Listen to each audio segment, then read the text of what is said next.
आपल्याला आहे आता गोकुळ गीते जे आहेत ते सहयोगी सदस्य म्हणून शिवसेनेबरोबर राहणार आहेत.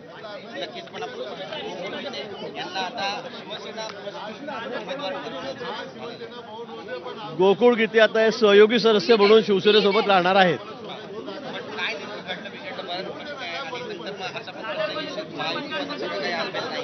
कसं आहे ते भाजपचेच होते, महायुतीमध्येच होते. गोकुळ गीते, गणेश गीते हे भाजपचे कट्टर कार्यकर्ते होते, आपल्याला कल्पना आहे. माझेही स्नेही होते, परंतु त्यांनी खरं म्हणजे बंडखोरीच केली. अनेक वेळा सांगून स्वतः त्यांनी माघार घेऊन सुद्धा त्यांनी मतं घेतलेली आहेत. मोठ्या मताधिक्याने ते निवडून आलेत, पण निवडून आल्यावर त्यांनी सांगितलं की मी महायुतीचाच आहे, मी भाजपचाच आहे. पण त्या ठिकाणी शिंदे साहेबांकडे त्यांच्या सेनेमध्ये ते सहयोगी सदस्य म्हणून आता राहणार आहेत. जिस तरीके से यूपीडी के कई सांसद काय नाही, काल रात्री ते माझ्या सोबत होते, पण पक्षप्रवेशाचा विषय झालेला नाही. त्यांनी सांगितलं की मी सहयोगी सदस्य म्हणून त्या ठिकाणी राहणार आहे. आता पुढे काय होईल अजून ते मला माहित नाही.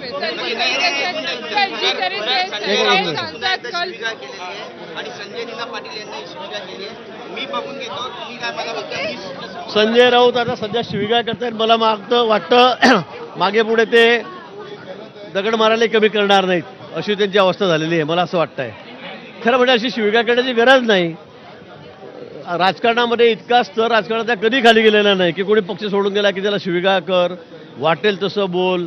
आता त्यांच्याकडे लोक राहायला तयार नाहीत, लोकांची इच्छा नाही. आता सगळे लोक मतदारसंघाच्या विकासासाठी, कामासाठी, निधीसाठी त्या ठिकाणी पक्ष सोडतायत आणि यांच्या वागणुकीमुळे पक्ष सोडतायत. तर यांना एवढं टोकाला जायचं, घाणघाण शिवीगाळ करायची, आईबहिणीचा उल्लेख करायचा, मला वाटतं हे काही अपेक्षित नाही आहे, हे योग्य नाही आहे. पण आता तो स्तर इतका घसरत चाललेला आहे की मला असं वाटतं आता तर ठीक आहे, शिवीगाळापर्यंत आहे, पुढे दगड फेकीपर्यंत येऊ ना म्हणजे नशीब. सर, जिस तरीके से कल 6 सांसद शिवसेना गुट में प्रवेश किया है, किस तरीके से देखते हैं आप इसे?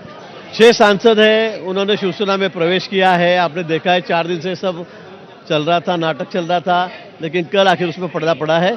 कल 6 के 6 सांसद ये शिवसेना में गए हैं, उनका हम स्वागत करते हैं.